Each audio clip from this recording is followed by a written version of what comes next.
Hello friends, welcome back to Hindi mirror channel. आज का जो हम आपके लिए कंटेंट लेकर आए हैं पर्यावरण से संबंधित सभी स्टूडेंट्स के लिए जो कि ST/SU के स्टूडेंट हैं। STS के स्टूडेंट का पेपर होने वाला है 5 अगस्त को एनवायरनमेंट साइंस का, तो उसी से संबंधित अभी की जो वीडियो है हम लेकर आए हैं।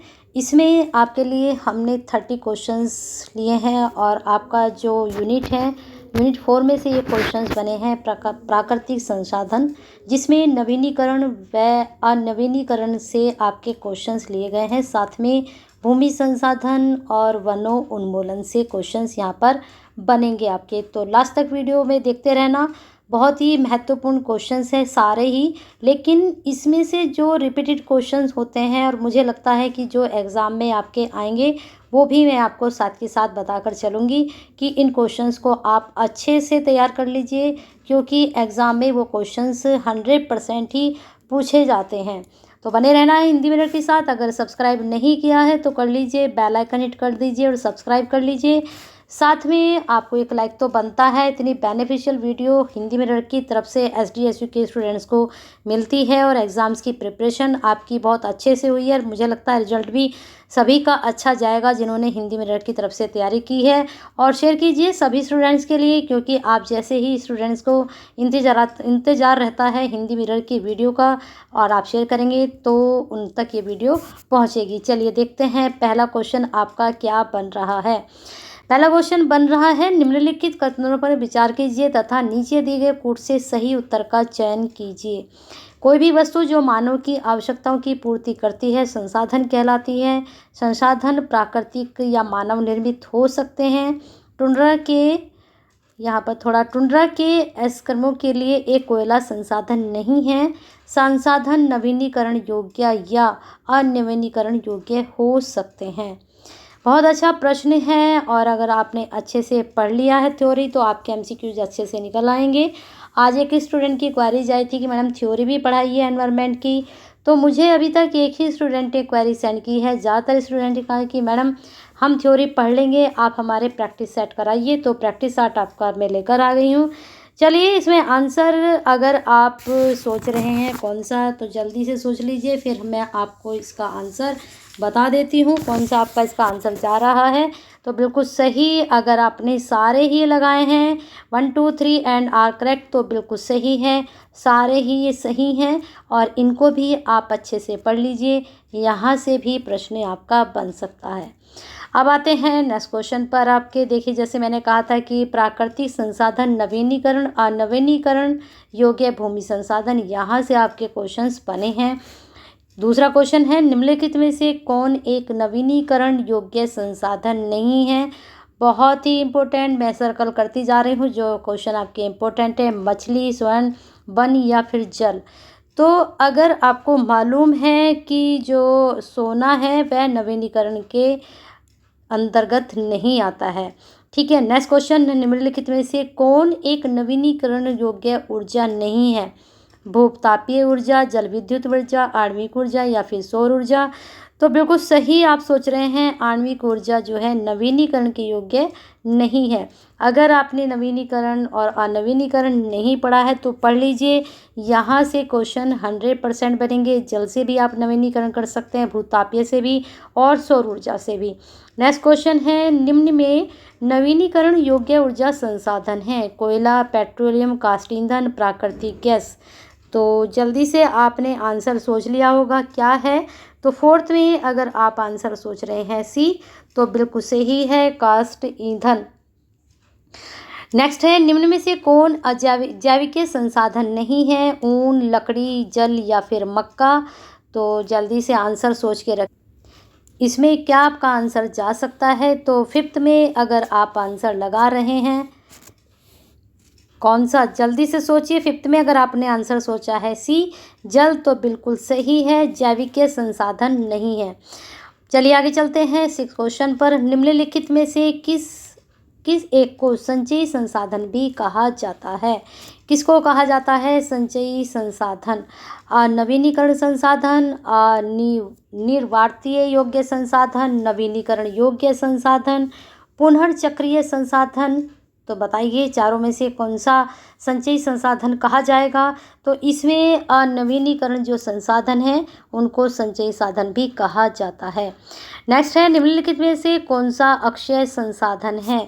महासागरीय नमक, भूगर्भ में खनिज, प्राकृतिक वन, भूमि उर्वरता।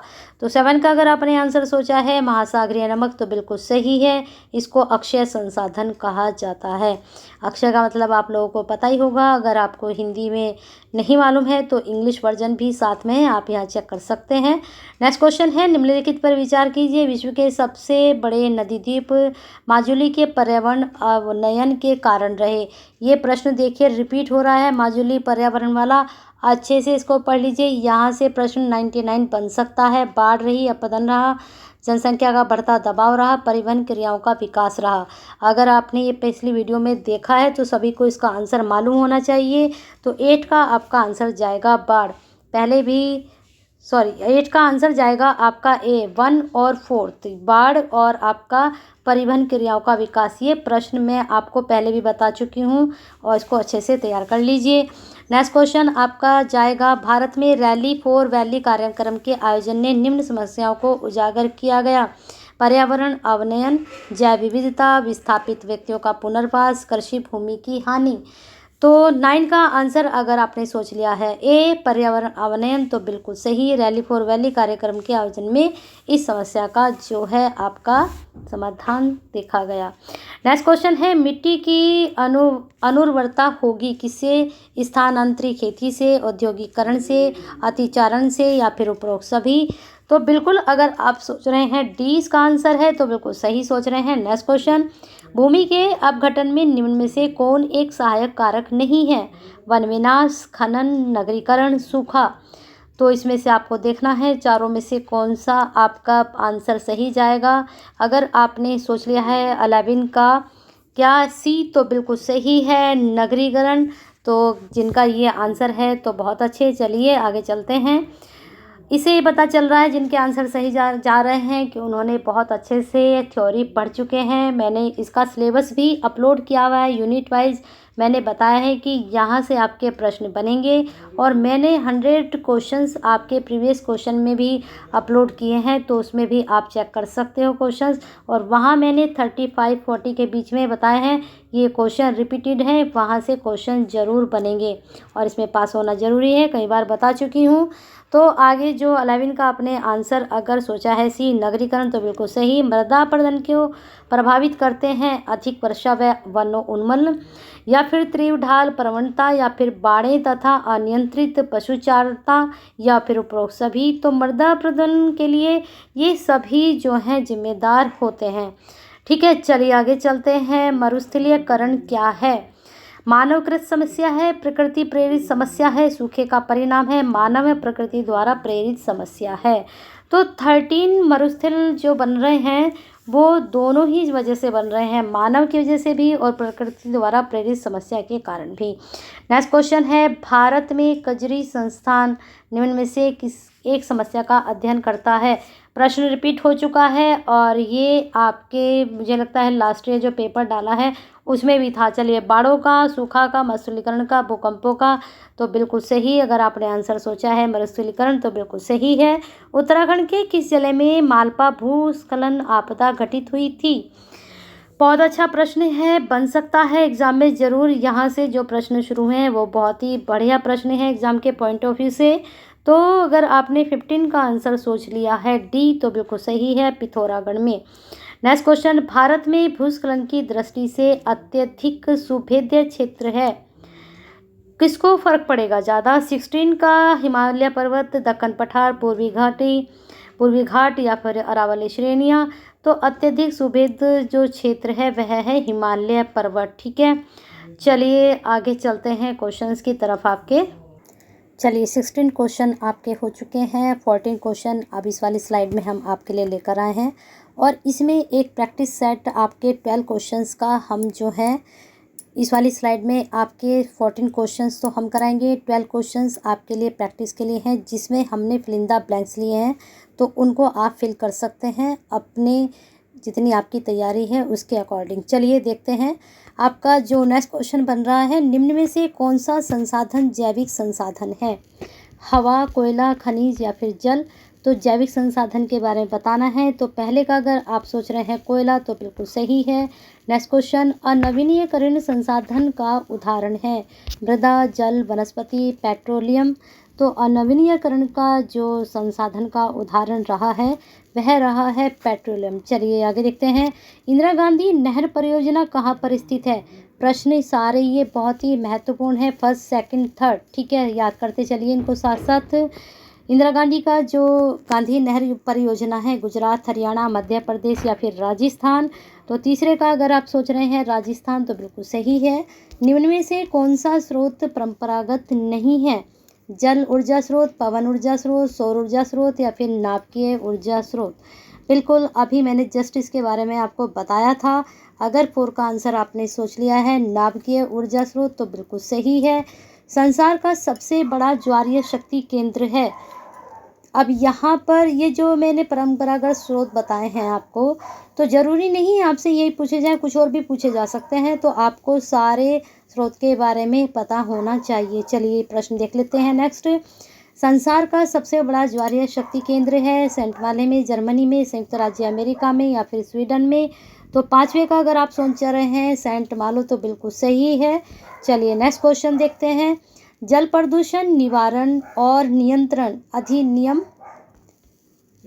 अधिनियम बना। बहुत प्रश्न उम्दा है और यहाँ से एग्ज़ाम में ज़रूर पूछा जाएगा। 100% मानकर आप इसको चल सकते हो, आपसे ये प्रश्न पूछा जा सकता है। तो जल प्रदूषण निवारण नियंत्रण 1974, और ये प्रश्न मैं कई बार बता चुकी हूँ, इसको अच्छे से याद कर लीजिए, ये प्रश्न एग्ज़ाम में ज़रूर बनेगा। पर्यावरण प्रबंधन के अंतर्गत सम्मिलित है प्राकृतिक संसाधनों का अविवेकपूर्ण विदोहन, पर्यावरण एवं उसके संसाधनों के आर्थिक महत्व को बढ़ावा, पर्यावरण का परीक्षण करना, उपरोक्त सभी। तो बिल्कुल आपको पढ़ के पता चल रहा होगा कि पर्यावरण प्रबंधन के अंतर्गत ये सभी आने चाहिए। चलिए नेक्स्ट पर चलते हैं। जल प्रदूषण निवारण और नियंत्रण अधिनियम का उद्देश्य किस प्रदूषण से बचाना है? मानव, जंतुओं, पादपों या फिर उपरोक्त सभी। तो यहाँ पर आपको बताना है किसे प्रदूषण से बचाना है। तो मुझे लगता है जल प्रदूषण जो निवारण नियंत्रण है, 8वें का आंसर आपका सभी के लिए होना चाहिए, क्योंकि हमारे इन सब पर ही फर्क पड़ता है, मानव पर भी, जंतुओं पर भी और पादपों पर भी जल प्रदूषण का, ठीक है। चलिए आगे चलते हैं 9 पर। केंद्रीय जल प्रदूषण निवारण नियंत्रण बोर्ड के अध्यक्ष व सचिव सहित कम से कम कितने सदस्य होते हैं? 10, 15, 17 या फिर निश्चित नहीं है। तो 9 का आपको बता दें ऐसा कुछ नहीं है, निश्चित होते हैं, तो इसको एलिमिनेट कर दीजिए।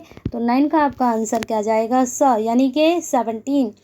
नेक्स्ट क्वेश्चन है, राज्य जल प्रदूषण बोर्ड का अध्यक्ष होता है संबंधित राज्य का वन मंत्री, पर्यावरण विषयों में विशेष ज्ञान रखने वाला राज्य सरकार द्वारा निर्दिष्ट या फिर राज्यों का मुख्यमंत्री, राज्य वन मंत्रालय का सचिव। तो बिल्कुल सही आपने सोचा है, जो राज्य के मुख्यमंत्री होते हैं वह राज्य जल प्रदूषण बोर्ड के अध्यक्ष होते हैं। नेक्स्ट है आपका अक्षय संसाधन कौन सा है? अभी जो मैंने 16 क्वेश्चन आपको कराए थे वहाँ भी ये प्रश्न आपका बना था, तो बताना है आपको कोयला, पेट्रोलियम, परमाणु ऊर्जा या फिर विद्युत ऊर्जा। तो वहाँ पर समुद्र के बारे में आपसे पूछा गया था, लेकिन यहाँ पर क्वेश्चन दूसरे तरीके से पूछा गया अक्षय संसाधन के बारे में। तो 11 का आपने सोचा है आंसर स, परमाणु ऊर्जा, तो बिल्कुल सही है। आसवान बांध किस नदी पर स्थित है? 100% याद करिए, बांध सारे चीज़ें ये आपके प्रश्न जरूर बनेंगे। नील, मिसिसिपी, ब्रह्मपुत्र या फिर अमेजन। तो फिर 12 का आपका आंसर अगर आपने सोच लिया है नील, तो बिल्कुल सही है। नेक्स्ट क्वेश्चन पर हम आपके चलते हैं। ट्रांस अलास्का योजना है, यहाँ पर ट्रांस अलास्का योजना के बारे में आपको देखना है। तो ये जो है नहर योजना, तेल पाइपलाइन, बांध परियोजना, विद्युत उत्पादन परियोजना। तो 13 का आप आंसर लगा लीजिए ब, तेल पाइपलाइन।